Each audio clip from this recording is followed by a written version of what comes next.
everybody, back to the Striking Kicks podcast. My name is Chayton Peterson, and I'm joined by Kenzi West. Kenzi, officially, legally. Kenzi MF West. Legally, MF partner owner of the Championship Media freaking Group. F, yeah. Championship Media Group. We announced that the other day. The official formation of the Championship Media Group, and so Championship Bowling, the Championship Bowlers Tour, Striking Kicks, all under one umbrella of the Championship Media Group that you are legally an owner of. I sure am. How does it feel? Oh, it feels wonderful. just wonderful. Yeah, well, now everybody, it's Championship Media Group LLC, so if you sue us, sue that half. Half of nothing is zero still, so. Okay, what do we got in the schedule today? Well, we have some catching up to do on league nights. It's been a little bit, so we've got league week 7, 8, and 9. And finished up 9 last night. Yep, 9 was last night. And then we're going to the Storm Idaho Open this weekend. So talk about that. Mm-hmm. Kind of what goes into like the rankings and stuff that we produce. Mm-hmm. And then I have some questions that maybe some new bowlers or bowlers that are maybe you've been around the sport for a while and you don't know what they mean. Chayton's going to answer them for us. The best of my ability. Yes. See how well we can do. Okay. League nights. Oh, weeks. wait. Uh-huh. We're joined by the one and only Aaron Judge himself. This is a special guest this week. Championship Chase did not win the Daytona 500 nor the Auto Club. Oh, but Paula Casino. Who did? I don't know. Who did? I don't know. Good old Kyler Busch. This guy. Oh man, this guy's gonna buy a Kyle Busch diecast the next race we go to. Oh yeah, that's embarrassing. Oh yeah, he's goated. Oh my gosh, I see what I have to deal with now. Now everybody knows. It's public knowledge what I have to deal with on a daily basis. Before it was a little low key. Now that we've been doing like TikTok lives, everybody knows what I gotta deal with. Link has been a little rough, so yeah. Well, let's dive into week 7, 8, 9. In my opinion, have been mostly improvements throughout the entirety of the weeks. We did decide to do TikTok live. That was our third live, so 7, 8, 9 were all done on TikTok live, which was pretty fun. It was pretty fun. Yeah, that's a good time. Yeah, There's a whole lot of people that join. Yep. And it's pretty crazy, actually. Mm-hmm. Definitely did not expect that, especially the first time we went live. Yeah, there's a lot of people. We had 4,000 people the second week. Only got to 1,000 people on the last week, and it took a while to build up some steam. Once we got some steam rolling, though, we got to 1,000 people, and they all watched your boy meltdown after 2 weeks in a row. I have not done what I needed to do in the 10th to lose. First week, week 8. I needed a double in the 10th to win, and I went strike spare to lose by 1. And then last night, I needed a mark in the 10th to win. I threw a good ball. I thought it was pretty good. 10 pin and flagged it to lose by 2. So maybe next week we'll lose by 3. Yeah. Hopefully not. You have... mostly improved, except you had a little bit of a meltdown as well in the third game of week 9, but 7 and 8, which we will see in the vlog. Maybe we shouldn't go into too much detail to incentivize people to watch the vlogs. Yeah. They're a good time. If you guys haven't watched them, they're pretty cool. I mean, I look like trash, but they're pretty funny. Like, the edits are funny, at least. Yeah, I try to make them entertaining. You make them entertaining as well. But you have gotten better. There's noticeably a difference in the amount of consistency you've had. The one thing I'll say that I've noticed is you really let bad shots get to you. Oh yeah. And you really you not even bad shots, but like bad results get to you. There's a lot of times in the last game last night, you didn't necessarily throw the ball bad, but you had some bad breaks, and then it was just you checked out in about the fifth frame. As soon as I double guttered. Oh. This guy. Well, sorry.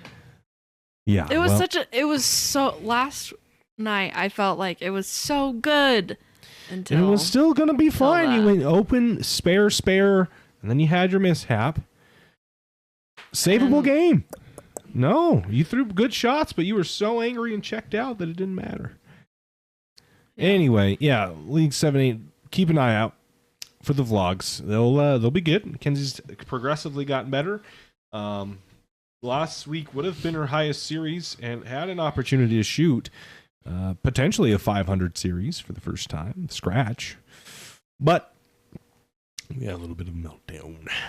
So there's always one at least every week. Yeah. Unfortunately. Does get frustrating pretty quickly. I don't know, but maybe I think 450 is the goal we need to get to. 450 series scratch. And you're going to be bowling this Utah State tournament. Mm-hmm. I think we're still trying to get a weekend lockdown, but it sounds like you'll be bowling. But you will for sure be bowling the Open Championships in Reno in July. I am. And I'm very nervous. I feel like only skilled people do that. Colby's not skilled. More skilled than me. Just kidding. We're going to see if he watches the podcast now. No, I think it's a good experience. There's no handicap, but we've got a few months to get better. So I think we're going to, once league night's over, we'll pivot a little bit and start doing do maybe some TikTok lives, practice sessions. Maybe have you come up to Storm and practice a little bit. See if we can get you better. People have reached out to you to offer assistance, so maybe we'll try to. Isn't that so sad? People reach out. It's not sad. That's cool. Why is that sad? No, it's cool. It is cool that people want to help, but it's kind of, I don't know. I mean, I guess I've only been doing it for 9 weeks. This guy, you need to have a little better outlook on things. I know. Done pretty good. There's just some things that are tough to work on during the league, but I think overall you've gotten more consistent. And once you, I think, work with some of the people that have offered help, should improve drastically. So I wouldn't doubt you'll bowl good. Good enough. They're hard out. This is the thing about hard patterns, right? Is the pattern affects the lower your skill level is, the less of an effect the pattern has on your success, because you'll play the lane the same on a house shot versus a sports shot.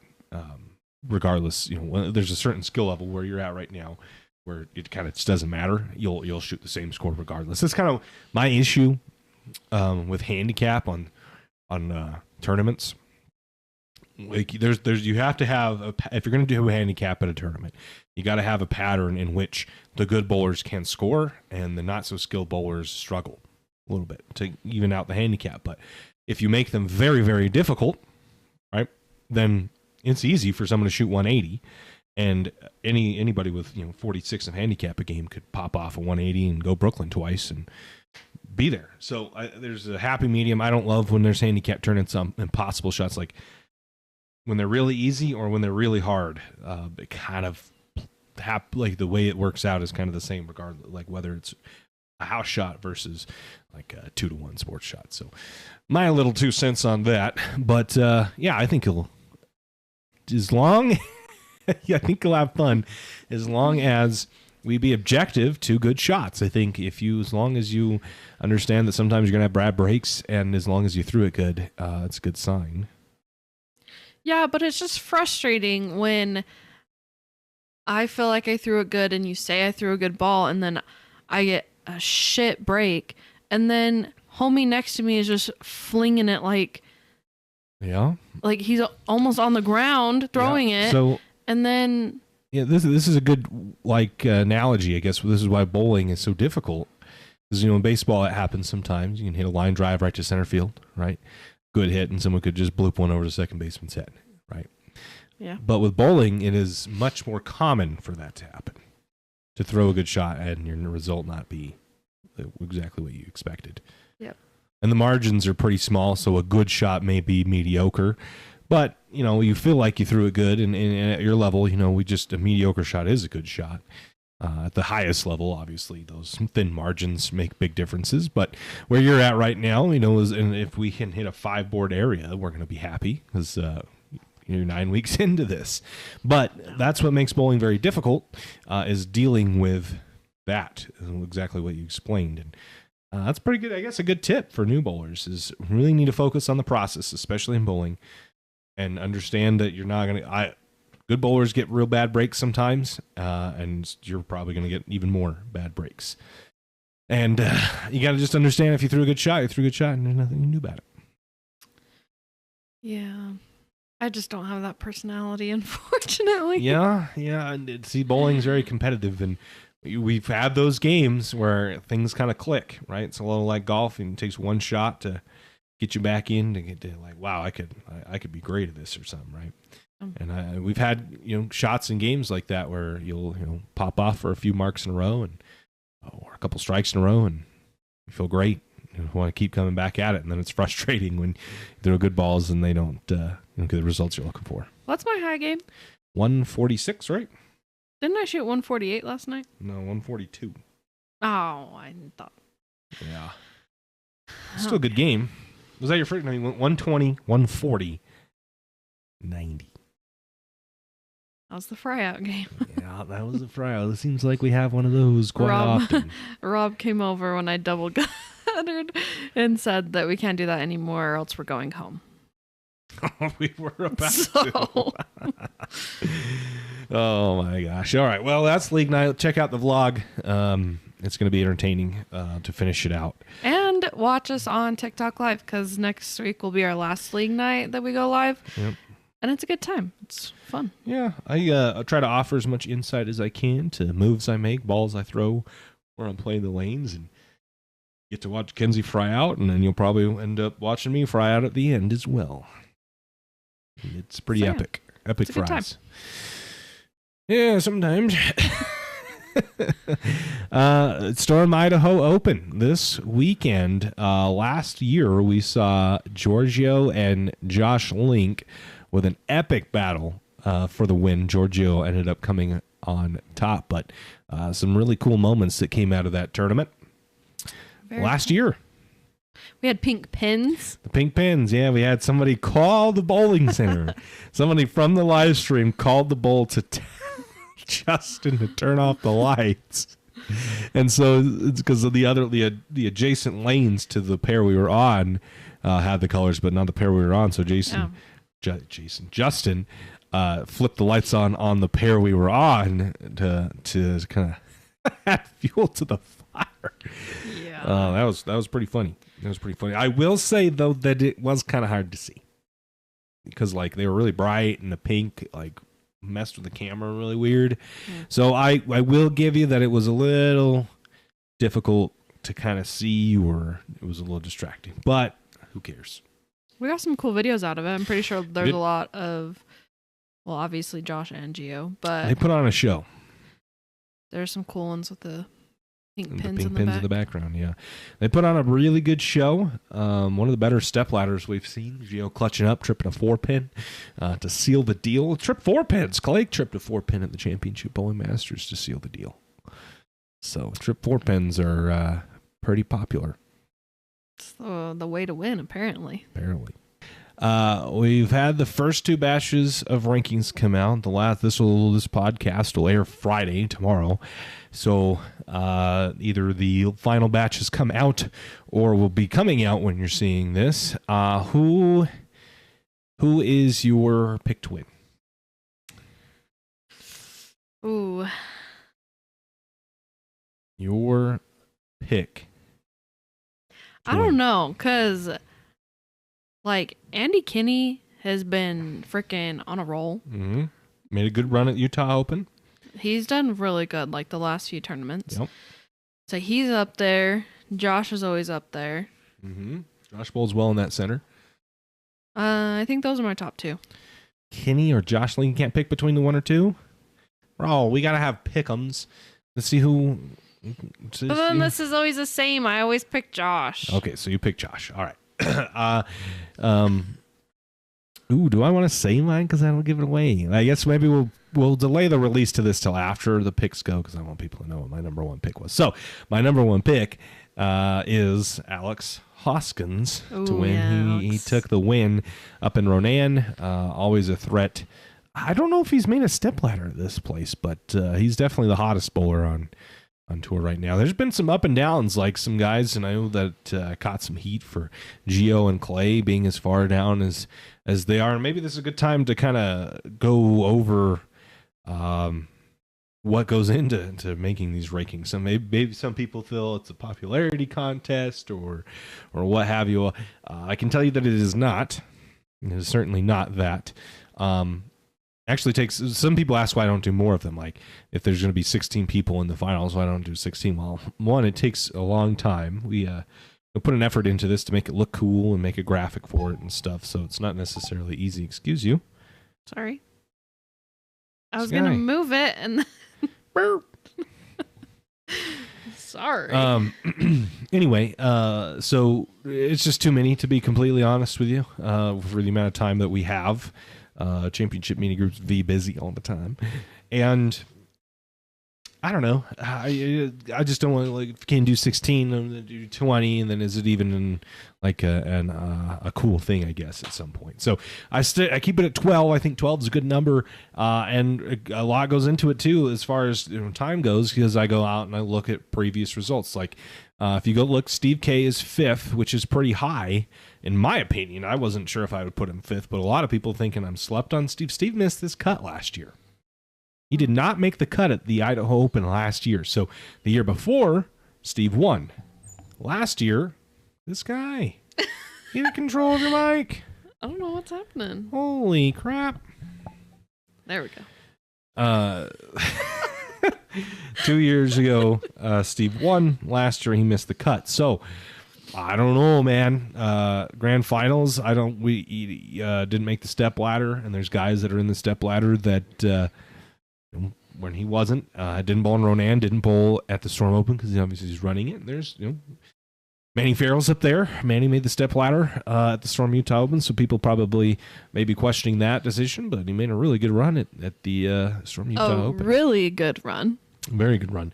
Fended off Alex and Brad Miller, who after a 157 game. So in most cases, people might be pretty discouraged after 150, and maybe bowled a bad game the game after that. But Manny clutched up, did what he needed to do to lock himself into the show. So I need some training and some tips from Manny on the mental game. Oh, I mean, Manny's getting there. I think that's what's going to really get him over the hump and catch him a dub. I don't know if he's quite there yet with the mental game, but obviously raw talent wise, Manny's up as can bowl the best of them. Obviously bested Darren Tang and Brad Miller at the Storm Utah Open, but I think his decision making, and this has really come down to maturity and experience, but his decision making with balls needs to get a little bit better, which again will just come with time.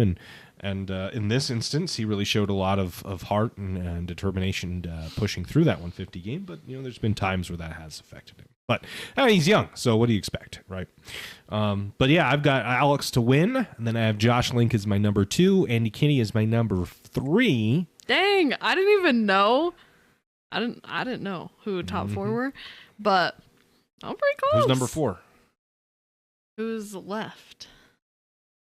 He's been getting slept on, not slept on this year. Come on, Kens. Oh, I feel like I could know this. You should know this. You're the one who said he gets slept on. Oh.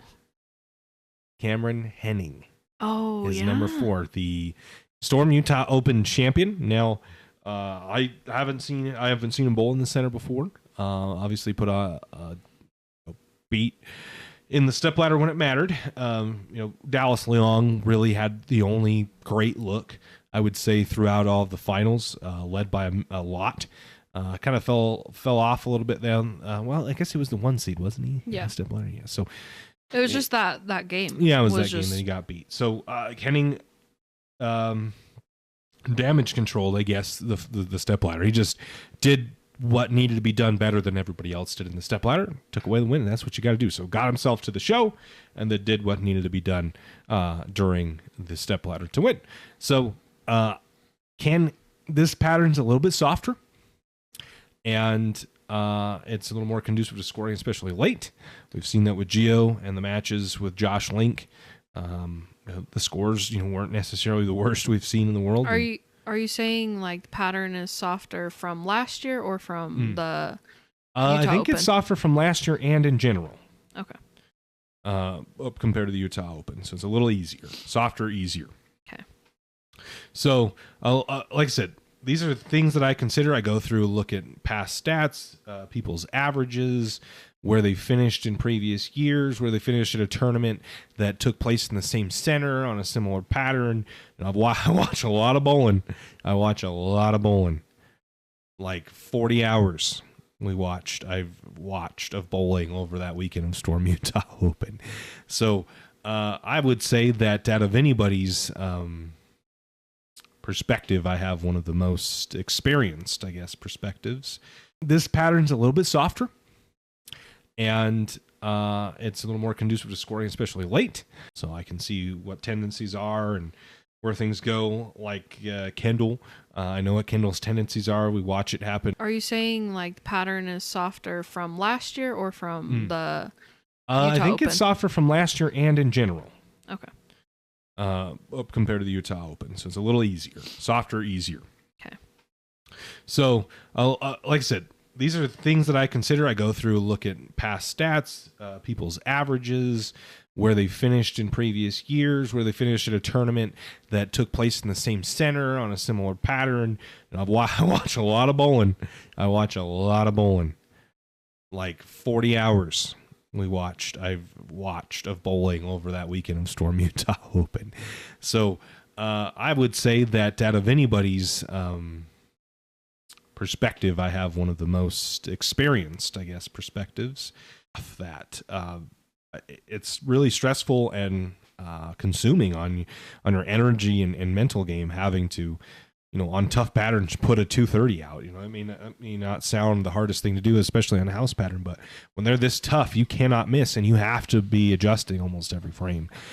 So it's very stressful. I would like to see him get some more pins out the gate and contend for a show, and I think it'd be exciting to watch Kendall. But I know everybody's tendencies. I get to watch them, so that's really, there's a lot that goes into why I chose him. Some people may ask, Gio's won so much, why is he so far down? Clay's won so much, why is he well? What it kind of comes down to, what have you done for me now or lately? And Clay missed the cut in Ronan. Gio missed the cut in Storm Utah Open. Gio did not make the show in Ronan. He's been underperforming, and Gio will tell you that, and I'm sure Clay would too, if they're going to be honest. We actually sat down with Gio, and we talked. He and I talked a little bit about what's been going on. So he'll tell you it's kind of been a little bit of a slump lately. His performances aren't where he would like them to be, and defending champ down on number 10, I believe I put him. So I don't know. A lot to go into it. It takes a lot of time to do all this research, write up a little piece on everybody for the 12 people that we do, and goes up on championship-bowling.com. So that's kind of what goes into choosing the rankings. I know maybe I've never really explained that. We just started doing them one day to try to create a little hype, and I think people like them. Yeah, I think people really like them, but we also, before, we would post all the information on the post, and so you wouldn't have to go anywhere else to see, like, why Gio is 10th or why Manny's 7th. Yeah. And all that kind of stuff. That's a good point. And we just want you to go to the website. There's a lot of cool stuff on the website, like the schedule for the Championship Bowlers Tour is on there, which hasn't necessarily been officially made with a press release, but it's on there because I built the website out. And, we want you to give us your email. We want to keep in touch with you. We just want to drive traffic to our website because I put a lot of effort to make it look pretty good. And I don't know. It's like, I feel like if you're not willing to click a link to go read, then are you going to actually take the 5 minutes and read the whole post? Yeah. So that's what I figured. Most people are probably just going to look at the post and the ranking little graphic and be done. So a lot of good information there, though. A lot of good insight that I have that I try to put into it and make everybody feel special. Clearly, it works. The post today did really good. So I think it creates hype, keeps people interested in the event, and a little bit different what we do than everybody else. And it's part of the championship bowling package. Well, and it just kind of gives you a little bit extra on somebody. So maybe you don't know that Gio hasn't made the last few shows in the last few tournaments he's bowled in. Then you're kind of like, oh, okay, that makes sense. Like Gio's not all the way at the top, even though he won last year. He just hasn't been doing well. Yep. And so you kind of get to see the information in there, or if someone is doing well, then you get to see that. And be like, oh, okay, so that's why they would be ranked so high, is because they've been on a tear. So. Maybe you can build a little connection. Like you read something, I kind of do that too. Maybe you're like Kendall and you're one move away at late in tournaments. And maybe you can watch and see the kinds of things that Kendall tries to do, or maybe does wrong or changes and does right, and he ends up making a show. And I don't know. It's just other sports do it right. Other big major sports do a lot of added content to just for your enjoyment. So why the hell not us? So I think they're cool. I think they add a lot of value. Maybe, sometimes I try to create a little controversy in there. I want to get people to get them riled up. Maybe short some people. I play at 12. Tough. Yeah, I know, but I missed the cut at Ronan. And missed the first cut in the Eliminator. So at Utah Open. So I don't know. I think they're fun. People enjoy them. It's no hard feelings. Like, I don't think of you as a shitty person or anything, but I'm going to be honest with you. I'm going to shoot it straight with you. And, if you want to get better, I'm sure Gio's not going to deny that he's in a slump and he's one of the best bowlers out here in the Northwest Tour. But right now, I don't know about his chances. Confidence level's low, I'm sure. And to be able to throw some of the shots that he did down the stretch against Josh Link and some of the guys out here that are going to show up and perform, you got to have a lot of confidence. So, all right, what's next up, Kenzie? Next is our beginner bowler terms. Beginner BBT. I think that's a bank. CBT, BBT. BB&T was that British Banking and Trust. Yeah, that's a bank. Anyway, BBT. Beginner bowling terms. All right, shoot at me. Don't shoot me. Shoot at me the first term. Hopefully we don't get canceled for that. YouTube doesn't screw us. All right, go ahead. First one. First one is oil pattern. What does that mean? Yeah, so we get a lot of that. So I know a lot of people in the chat when we do live streams ask what pattern it is, right? And then a lot of people don't even know that there's variances in those oil patterns. Or maybe they know that there's a sport shot and a house shot and they don't know what the difference is. So let's kind of break it down for you. This is beginner bowlers terms. I don't want to go into too much detail, but think of it like this. So a house shot is what, if you go bowl league in most cases, and then your sports shot league, and if you're bowling a sports shot league, you probably know about this. But if you're just going to bowl league for your first time, you're bowling most likely on a house shot. And a house shot is a pattern, an oil pattern designed to give you the most amount of miss room possible. So there's a lot of oil concentrated in the middle part of the lane and very little on the outside parts of the lane at a ratio. So we consider this, we use a ratio to describe this relationship of oil in the middle compared to the oil at the outside part of the lane. And an easy house shot will close to be 11-1. So there'll be 11 times more oil in the middle part of the lane as compared to the outside part of the lane. So a pretty steep ratio, because a sport pattern, for a pattern to be sport compliant, it needs to be less than 4 times as much oil. So less than 4 times as much oil in the middle compared to the outside for it to be considered a sports shot. So significantly more difficult. What does that actually do? Well, if you miss in, so you miss your mark down lane by 4 boards left, right? Because there is a big concentration of oil, large concentration of oil in the middle part of the lane, your ball won't hook as much. right? And it will hook much later and not as much overall. Now, if you missed, and because you've missed in, you need your bowl to hook that many less boards to still hit the head pin, and that's why it helps. It gives you more margin of error. If you miss right, because there's 11 times less oil on the outside part of the lane compared to the inside part of the lane, well, then you will hook much earlier and more, resulting in you still hitting the pocket. So really, it's kind of just like a funnel to try to funnel your ball into the pocket, and you score more. Now, sport patterns are much flatter, and as a general rule, if it's sport or sport compliant, so less than 4-1, you have about 3 to 4 boards that you can hit and still strike. Where a house shot, you might have 10 if you throw it good. So there's a big difference between it. The way that just about any ball will work on a house shot. If you want to average 230, you're probably going to need to have an idea of what your balls do. But, in general, most balls will look good on a house shot. In sports shots, your arsenal becomes extremely important. How level the lanes are becomes extremely important. A lot of factors start to come in play once the oil pattern gets flatter. But that's what an oil pattern is. The way it's applied, Kegel does our oil patterns for the Championship Bowlers Tour. And it's almost like an inkjet printer. So there's like a little nozzle that goes across the lane and deposits specific amounts of oils in different places. Funny side note, when I very first started watching bowling, you know how on TV they have the colors where the oil pattern is? Yep. I thought that legit was on there, like the color. Sometimes they dye the oil on the PBA. Legit? Yeah. So on the lane, on the PBA competitions, they dye. They put a blue or red dye, depending if the Brunswick machine puts the lane pattern down, it's blue. If Kegel one, it's red. But they put a dye on the title with the championship pair, the TV pair, so that you can see it. It's actually there. It's a dye. In real life. Okay. Yeah, in real life. Now, normally you won't see that, but in PBA, yeah, it's a dye. Okay, so I guess not a very funny story. You weren't tripping. But, okay, next word or term is surface. Surface. So, surface can refer to two things. One could be the lane surface. So, is it wood? Is it a Brunswick synthetic, or is it an AMF synthetic? We bowl on it. Our league is a Brunswick synthetic material, so typically it hooks the least amount of all the surfaces.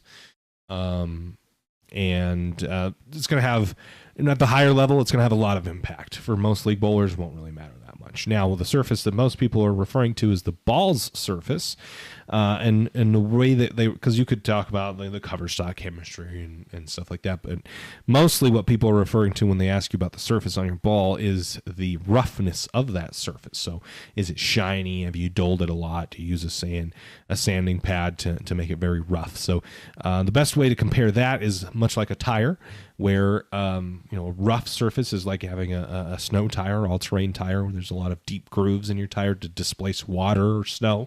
The same thing is true for oil. So there's deep peaks and valleys. When you start sanding it, it displaces oil so that there's contact with the lane, right? It widens the contact patch, much like a tire. Now, when you have a shiny ball, that acts much like a racing slick, a very smooth tire. So you will have no grip when there's oil or snow or water on the ground. But when it is dry, you will have more grip than if there was grooves in your tire or ball. So much more responsive to friction. When there is friction, a shiny ball will bounce off of it much harder than a dull ball will. So in most cases on a house shot, a little bit of surface is beneficial to you because there's a pretty steep drop off where that 11 times more oil is. It just drops off.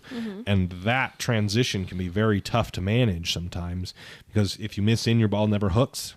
And if you miss just 2 boards right of that, it bumps off of it super hard. Surface will help blend that transition out. So that's surface for you. Thank you. Okay, and then the last term is... You ready? Yes. For sure? Yep. 100% ready? Good? Yep. Shim. Shim. I needed a lot of shim last night, and I got it a few times. Shim. Shim's kind of like jargon. It's a what's the word I'm looking for? Slang. Yeah, it's slang for hold, kind of. So the shim is like that large portion of oil in the middle part of the lane, pushing the ball down so that when you miss in, you still hit the head pin. So when I ask a ball to shim, I'm asking it to not hook, essentially, to hook later down lane. So that's kind of what the shim is. Now, the shim wrecker, you could call someone a shim wrecker, or you've wrecked the shim or ruined the shim, is that you started with a ball with a lot of surface too far left, and you've absorbed and displaced all that hold, that big portion of oil, displaced it. So now when you miss in for the rest of the people, their ball doesn't not hook, it doesn't shim, right? So you've wrecked the shim. So it automatically hooks. Well, not automatically, but you won't have that hold. Like if you were to miss 3 boards left, on a fresh pattern, you'll probably strike. If someone has wrecked the shim, you will not strike, go through the face. All right. Beginner bowling terms. There you go. That last one's a little slight, a little curveball out there. But yeah, and you'll probably hear me talk about those things if you watch the stream. A few of those things, the pattern. You're going to hear all 3 of those. Yeah, that's true. You're not wrong. The lane surface at Snake River Bowl is very unique, very different. So you'll hear me talking about that. You'll hear me talking about bowlers' surface on their balls, the pattern, how it plays, and I'll probably be asking some balls to shim. All right, episode 5, Kins. Dunzo. Well, that's all, folks. What is that? Like the Looney Tunes thing? Yeah, the little pig. Yeah. And he's like, that's all, folks. That's all.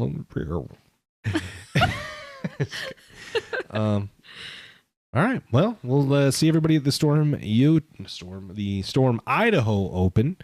And I really was hoping that we would have a big announcement. So we might still, depending on what the news is we get tomorrow.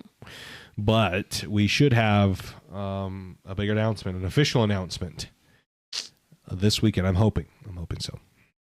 It'll be very exciting. Be exciting. All right, guys.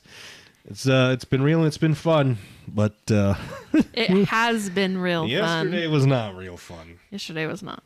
The beginning was real fun. Yeah. Cool. All right. We'll see everybody later. Bye. Peace a doodle.